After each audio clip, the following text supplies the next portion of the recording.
Eu quero ver, seu desgraçado. Tem gente que vai ter coragem de me peitar hoje. Pra poder passar essa desgraça dessa escola. Levanta agora. Eu quero seu dinheiro, mas eu prefiro o aluno bolsista bom do que o bosta pagando.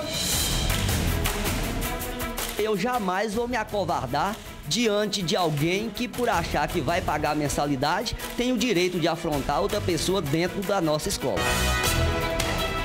Fui ameaçado com uma barra de ferro por um aluno no ano passado. Eu fui agredida fisicamente mesmo por um aluno que, diante da minha atitude de chamar a atenção, ele me ameaçou de jogar uma cadeira e jogou literalmente. E se eu não tivesse me defendido, podia ter me machucado seriamente. É uma situação vergonhosa que, enquanto eu corrigia o exercício de um aluno da frente, o de trás fazia os gestos obscenos e a turma toda desconcentrada, prestando atenção nessa situação. Não está havendo respeito mais entre aluno e professor. Os pais teriam que acompanhar mais, na minha opinião. Eu saí, não foi para ir atrás dele, sim atrás da direção. E ele saiu atrás de mim. E lá ele pôs o dedo no meu nariz. Eu peguei e falei com ele que ninguém põe o dedo no meu nariz, não. Quando eu levantei para voltar para a sala, ele jogou a cadeira de uma distância de uns 4 metros, mais ou menos. Imagens como estas têm se tornado uma realidade comum nas instituições de ensino. Agressões entre alunos, entre pais de alunos e principalmente envolvendo estudantes e funcionários. O aluno estava perturbando o tempo todo, batendo livro na cadeira. Quando ele viu que ele estava sendo ignorado, ele me deu um soco nas costas. Um aluno, por exemplo, ele me convidou, entendeu? Para fazer sexo com ele. Isso é o mínimo que a gente ouve na sala. Eu desenvolvi um quadro de muita ansiedade, não conseguia ir para a escola. Tive que me afastar para tratamento psiquiátrico e psicológico. Faço tratamento constante. Eu fico insegura na escola, qualquer aluno que ameaça antes. Se antes eu pensava que ia ficar só na ameaça, hoje eu sinto medo realmente. Eu não sou moleque, eu não sou vagabundo. Seja homem, seu bosta. Se você quer bagunçar, seja homem, pega seu material, deixa eu te levar embora. Se você é um bosta que não quer nada, vai pra onde você quiser.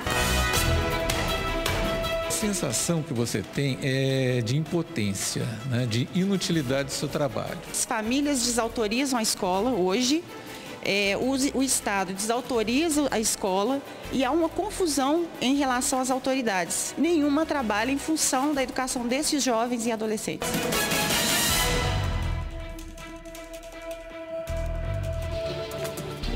Olá, boa tarde. Está no ar a TV Verdade. Aqui somente a verdade, nada mais do que a verdade. É com muita tristeza que eu faço o programa de hoje.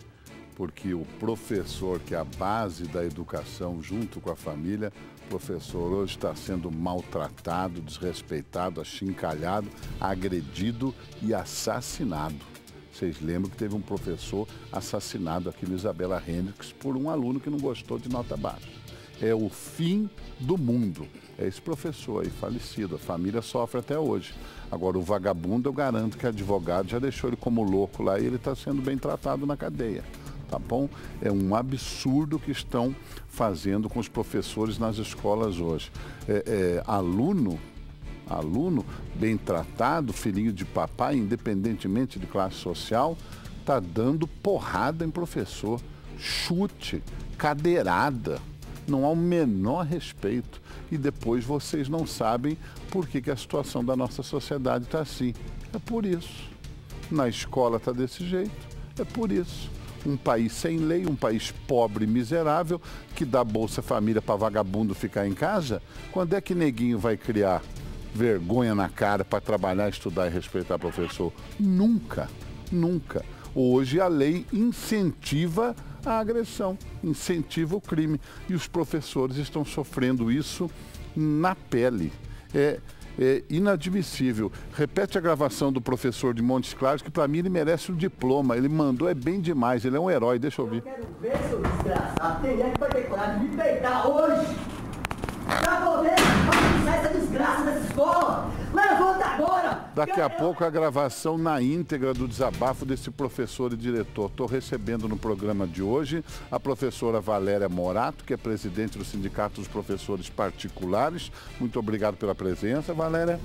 Também conosco a Renata Lima, ela que vive o dia a dia da educação, sempre acompanhando a vida inteira, ela que líder comunitária que é. Tudo bem, Renata? Tudo bem, Carline, boa tarde. Cidadão Éder, indignado desde ontem, quando viu essa reportagem do Jornal do Alterosa, ele que também é professor de Geografia. Obrigado pela presença, cidadão. Eu que agradeço, Carline, boa tarde a todos, boa tarde, telespectadores de casa. E doutor Jairo Stacanelli, que além de psicólogo, professor de inglês, adorado pelos alunos, aí 15 anos ensinando a molecada. Obrigado pela presença, Jairo. Obrigado, Carlinhos. E a sua colocação é a primeira que eu quero ouvir. Pai está entregando tudo para professor e aí o professor perde a condição, ou está faltando estrutura nas escolas, ou a molecada que é delinquente mesmo? Primeiro, a estrutura disciplinar, Carlinhos, ela se ruiu nos últimos 30 anos. Então, a autoridade que o Estado tinha, o professor tinha, a família tinha, o policial tinha, o padre tinha, o pastor tinha. Essas autoridades, elas foram aos poucos se destruindo para tentar se inventar algo novo. O professor com aquela autoridade da palmada, da palmatória, do decoreba, esse professor foi substituído pela ideia de criatividade, de fazer com que o aluno interaja mais na sala de aula. Só que foi uma pena que essa ideia que é muito bela, de criatividade, de proximidade, essa ideia não se transformou em algo disciplinar. Eu sei que o clamor popular em torno desse professor de Montes Claros, que desabafa porque ele estava chateado porque o colega dele, professor até de mais idade, havia sido desrespeitado, eu sei que é um clamor popular. Eu concordo com o desabafo dele, mas com 3 palavras que ele cita, que aí colocam o cara em cima de um pedestal, essa eu não concordo. Chamar aluno de bosta, chamar a escola de desgraça e chamar aluno de desgraçado, ele deu, na minha opinião, o mesmo direito para os alunos. Professora Valéria, está difícil hoje atuar, trabalhar como professor no Brasil? Está muito difícil, né? As instituições, principalmente as instituições, eu falo aqui no lugar das instituições privadas, que negociam a educação, negociam mesmo, têm a educação como mercadoria e o aluno como cliente, como número para ser aplicado na Bolsa de Valores, ele desqualifica o tempo todo o professor, tira do professor esse sentimento e essa necessidade de autoridade que o nosso colega diz, o Jairo, e desqualifica todo o tempo aquela relação. O professor, eu concordo com o Jairo, o professor é o adulto daquela relação, é quem tem que estar ali à frente, dando as regras de um coletivo, de um grupo. E a senhora está citando a história que o moleque da escola privada, estou chamando de moleque porque eu estou me dirigindo só aos delinquentes, não aos bons alunos. Bons alunos não estou nem falando deles no programa, só estou falando dos vagabundos, dos delinquentes, tá? Esse aí é daquele que meu pai paga a mensalidade, então você tem que me obedecer? Fala isso na cara? É um pouco isso. O comportamento é esse? É esse mesmo, né? Chegando ao cúmulo do caso que vocês já relataram, que é o caso do professor Cássio, que foi assassinado por um aluno que não ficou feliz, não se concordou com a nota que lhe foi dada. Antes disso, antes de chegar a tal patamar, esse aluno certamente já teve na sua infância um pai que não ensinou a respeitar o professor, que não respeitou o professor. O fim da picada. Eu quero só ouvir o boa tarde, que a gente daqui a pouco tem o primeiro intervalo. O boa tarde da Renata Lima. Tá difícil a situação, hein, Renata? Tá, Carline, a gente vê uma inversão de valores, né? Fico pensando, antes a gente tratava mesmo com respeito o professor como um pai. Para muitas pessoas, a escola é às vezes a primeira casa, o pai passa o dia todo fora e talvez até essa inversão de valores foi muito transferida para os professores, o papel do educar. Então o professor acaba que ficou sendo, muitas vezes, tem que fazer o papel de pai de alunos e aí perdeu-se o respeito e infelizmente é o que a gente está vendo, agressões não só físicas, também como psicológicas. Isso é triste. Obrigado, Renata. Eu não vou nem deixar o Éder falar agora, porque ele está muito nervoso e vai falar palavrão. Eu vou para o intervalo, na volta o cidadão vai falar, mostra a cara dele, pô, eu tô falando dele, pô. Vocês vão querer que eu fique bravo aqui também? E não vai falar agora, cidadão, porque você está nervoso, não quero que fale bobagem. Daqui a pouco.